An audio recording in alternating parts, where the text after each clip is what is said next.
guys, welcome back to Jenn Masio's Kitchen. Today we're gonna try something new and, well yes, new, definitely, very new. We've made cookies before on this channel, but not these cookies. Today we're trying out the viral Costco chocolate chip cookies. Viral, yes, because I saw it a lot on TikTok and on YouTube. So I decided to try it today. I love going to Costco. As I imagine, 99.9% of Americans, Canadians, every country where you got Costco, you love going to. Why? Because we love buying huge, gigantic vats of olive oil that can't even fit on top of our kitchen counters. If you know what movie that comes from, comment down below. But anyhow, going to Costco is an entire experience. You get free food, you get hot dogs, you get pizza, you get the shopping experience at Costco that whenever I travel to States to see my family, we have to go to Costco. When I saw they had this new cookie recipe, I knew I had to try it. And thanks to this guy, this right here on the screen, I got the recipe. So, thank him, thank me. Let's try this recipe together. Let's do this. Now the very first act that we must do is hug thy blender. Yes, it makes for a very delicious cookie. Believe me, she's just so party. Now into our mixing bowl, we're gonna put 1 cup of salted butter. You heard me, salted butter. And please don't do like I did and get your butter everywhere. You didn't see anything. To that, we're gonna add 1 cup of brown sugar, 1/2 cup of white sugar, and then let the blender do her job. When these ingredients are well combined, we're gonna add 1/2 teaspoon of vanilla, 1 tablespoon of molasses, and 2 tablespoons of corn syrup. This is the part where Costco, you're going a little strange for me. I don't add these to my own chocolate chip recipe, but I'm having faith in you.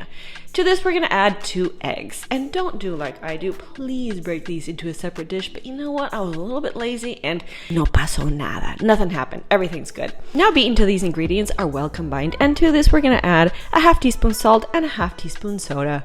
Turn off your blender because now we're gonna be adding the flour. Exactly 3.5 cups of flour. I was a little bit doubtful because to me that is a lot of flour. And recipes vary depending if you live at sea level or if you live up in the mountains, so please test. Don't add it all at a time, and please pay attention. Turn your beater down. You will have a flour disaster. Whenever all this is mixed up, we're gonna chop up a lot of chocolate, exactly 2 cups of big hunks of chocolate. You don't want no itty bitty little pieces. I mean big hunks.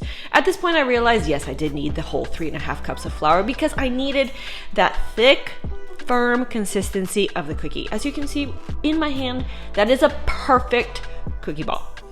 It's a little shiny, so it has enough fat in it, but it's not too soft, so it's not gonna make a runny mess.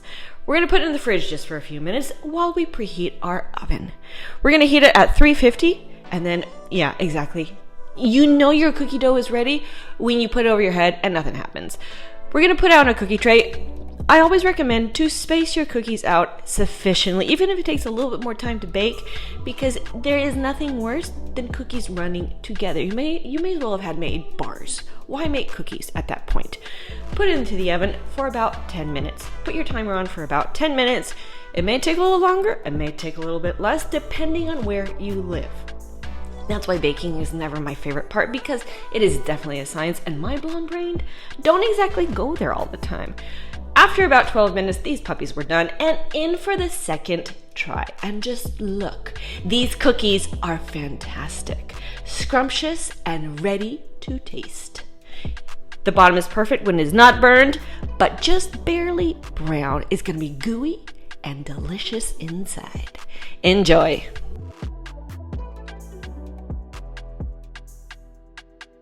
What do you think, Yor? Did Costco do a good job? Wag your tail if you think Costco did a good job. Not well, that's pretty good. Note to Costco, if you're watching, my very fussy cat does not want to move, so I don't really think she wants the cookies. She wants to be with me, but I think these look pretty stinking good. I was doubtful. I haven't tasted yet, but I think these puppies are gonna be delish. Let's taste. No, creo que se va a mover. I don't really think she's gonna move, so let's just pretend she's not here. This is the one, me está haciendo ojos. This one was, as we say in Spanish, was being googly eyes to me. I'm saying eat me, so I have to obey.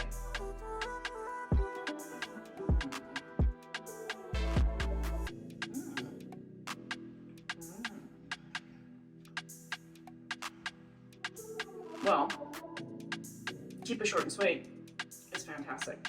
It's sweet, but not too extra sweet. It's not one of those cookies that just pum sweetness in your face. It's just perfect, which is actually very irritating because I love my own chocolate chip recipe.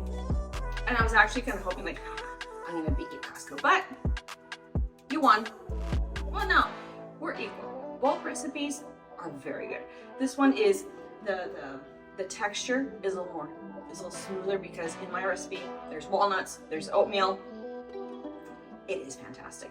This one I would say is a little bit smoother as in you don't have as much texture, but the flavor, you can taste the molasses.